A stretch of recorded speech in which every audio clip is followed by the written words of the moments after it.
Does Shomen uchi attack sometimes feel awkward or unnatural to you? Especially if you're new to Aikido, it can feel kind of strange or contrived. Today's video is another from our New Year's seminar in Los Angeles a couple months ago. I was so happy to have a high ratio of white belts to black belts at the seminar. One had never done a martial art before. A couple others, it was their second or third Aikido class ever in their life. So I wanted to help them with their ukemi, especially the ukemi for Shomen uchi ikkyo, which a lot of people seem to have some challenges with. After a brief introduction to Shomen uchi ikkyo, both sitting and standing, we took a deep dive into the attack itself using bokken, shoto or wakizashi. Then we worked on being flexible in the core, flexible enough to absorb the ikkyo technique. So I hope today's video will give you some insight, some inspiration, motivation, and help you make the most of your training and take your Aikido to the next level.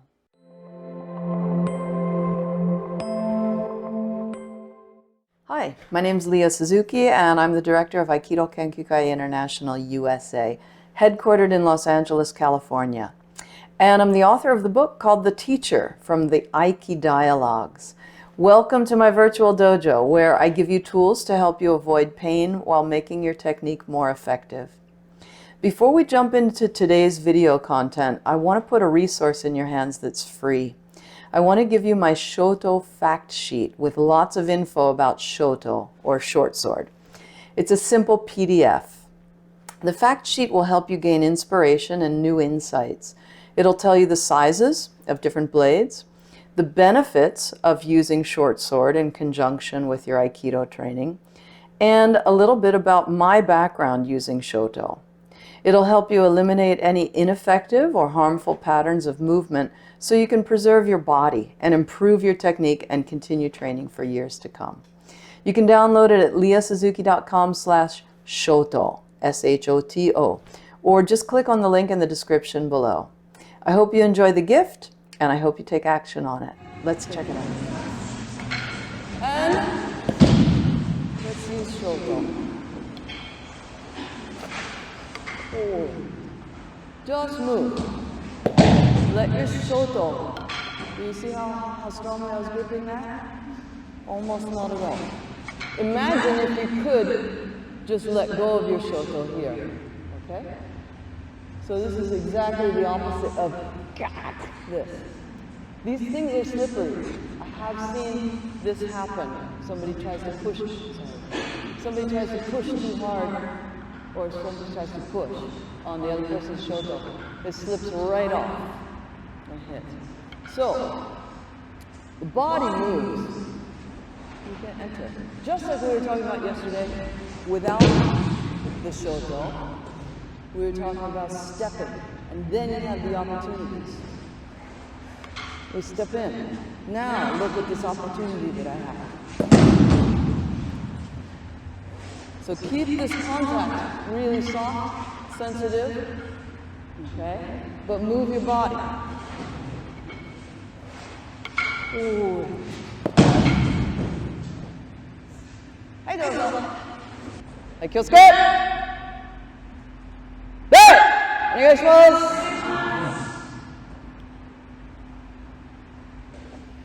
Chest open. Hey, kamae. Osame. Pick a point on the wall, focus on that. Kamae. Make it a meditation. Osame.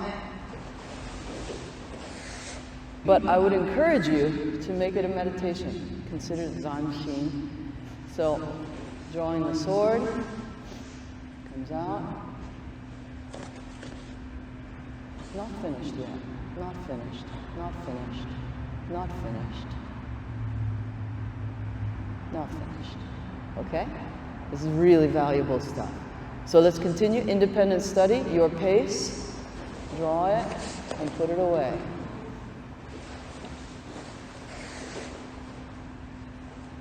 Take your time, digest it, savor it. We want to maintain our alignment and our posture. while the sword happens to go up and down. Okay? This is powering the sword, not this. Hey, come on!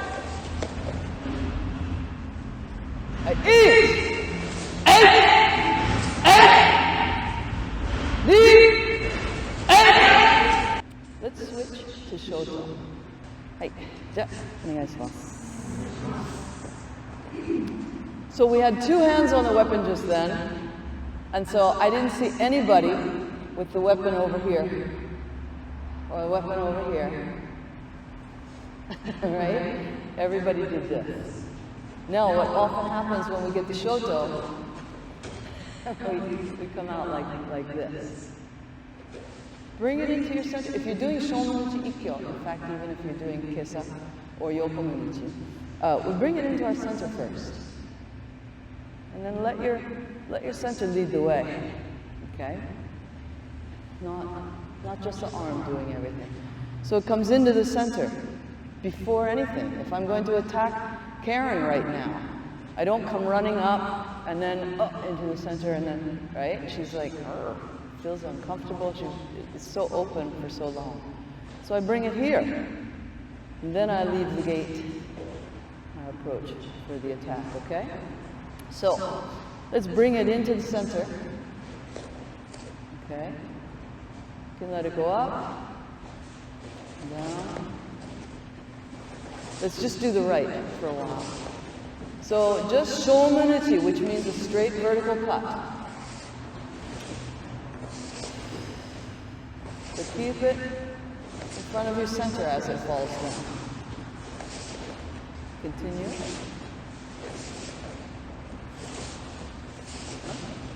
Yeah, then the front knee. Good, good. Tiny bit more, yeah. Yes. A small detail here. For shomen uchi, back foot is straight. That forces the heel up off of the tatami a little bit too. So here.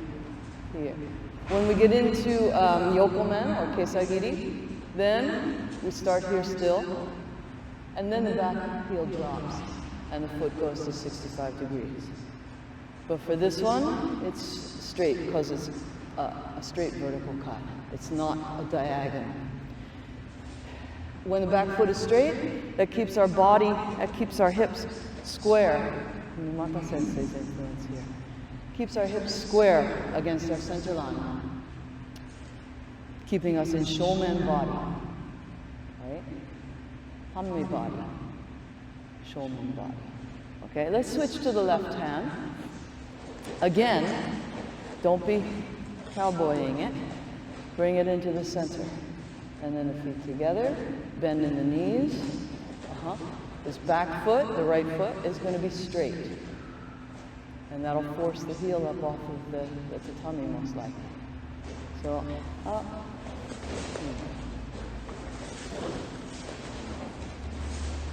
Keep the head level. So here's another thing that happens, is that we start with two straight legs. Raise the sword. Since I said to bend the knees. Okay, great. Bend the knees, come back, two straight legs, right? And then bend the knees. So in the theme of Zanshi, it will be more conducive, well, and technically better too. Bend the knees. Bend the knees right. Yeah? And then this comes up. Now I've got one straight leg and one bent knee.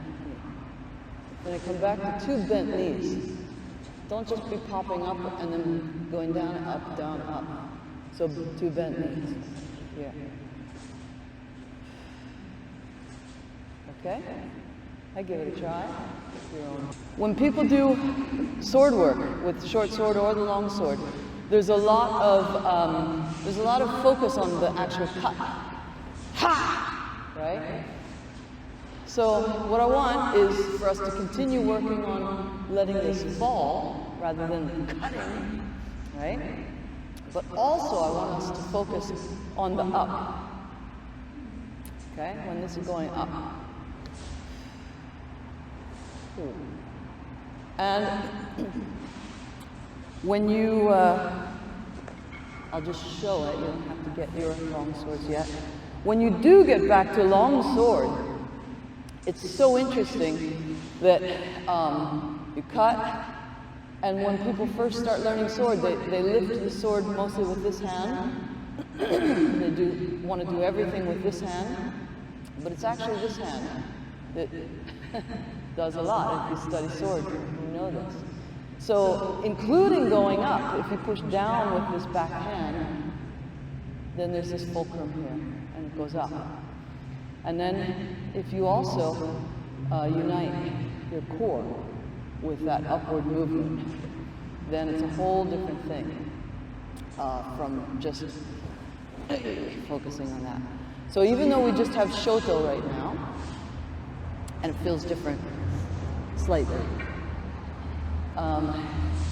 let's really think of just letting it travel up. You can even give it kind of a flip here, as if there were something that pushed it down. So back to the right foot, and we'll bring the sword into the center, and imagine it going up on its own and falling on its own. Let it go up as easily as it goes down. None of this. Bring this in here.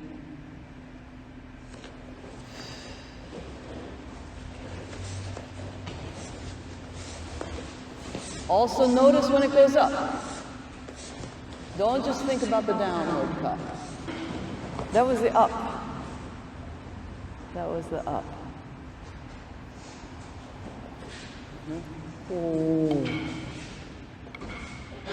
If we're at a great distance, I'll take the ukemi. I'll take the ukemi and we'll be at a short distance. So if we're this close, then of course some of the black belts already know this. If we're this close, it would be pretty crazy for me to, right? Go ahead and show it. Ooh, right? So this close, I'm coming in this way. It's on an upward trajectory. Okay, that makes sense for both of us. Okay? If I'm this far away, then there's a good chance I'll do kirioroshi or kiriotoshi, a drop and cut. So anyway,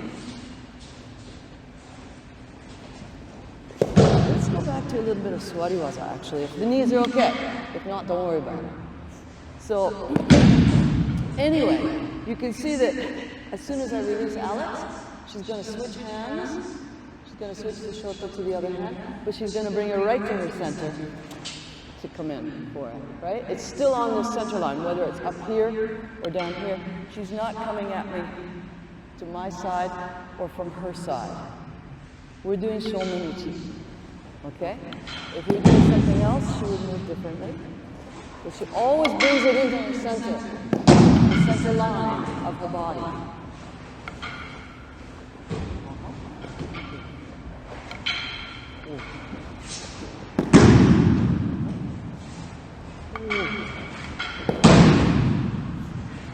She's loose enough that she can adapt appropriately.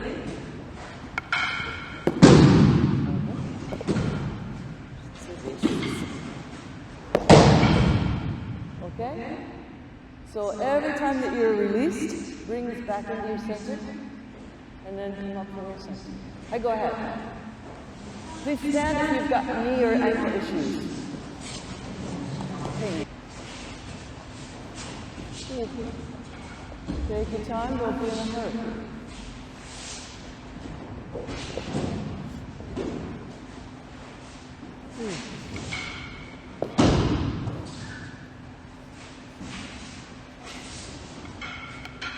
And I'm kind of playing with all these spaces right now. But anyway, like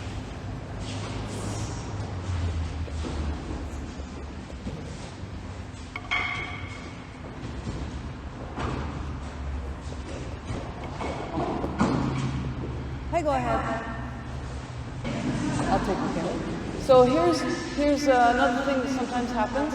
I'll be the, respectfully, I'll be the beginner, and I'll show you something that sometimes happens. Okay, and then, so first of all, this isn't responsive to her. Marcia is not so sound.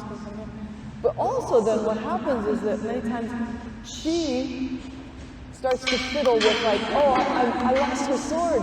Why isn't she bringing it down? Don't worry. If you're training with somebody in your higher level and you notice that, because the people the first night, they don't even notice maybe. But if you notice that, like, I can't get her to drop her sword, don't worry, just walk. Beginners, you want to be fluid enough in your body that you can keep that connection. So, loose enough in your body that this stays, this connection you can maintain. It's not all her job to maintain this connection, partly mine as well. All the way to the end, we maintained it. We still spoke in between physical contact moments, right? And this takes a while to develop that. So, so again, if she tightens up here, and this stays here, and you know, like, oh my gosh, this is not good. Don't worry, don't like, get down from there. It will if you walk. A lot of people straighten themselves out if you take action on the mat. Okay? Take some action. Okay, go ahead, change partners. Ooh. Ooh.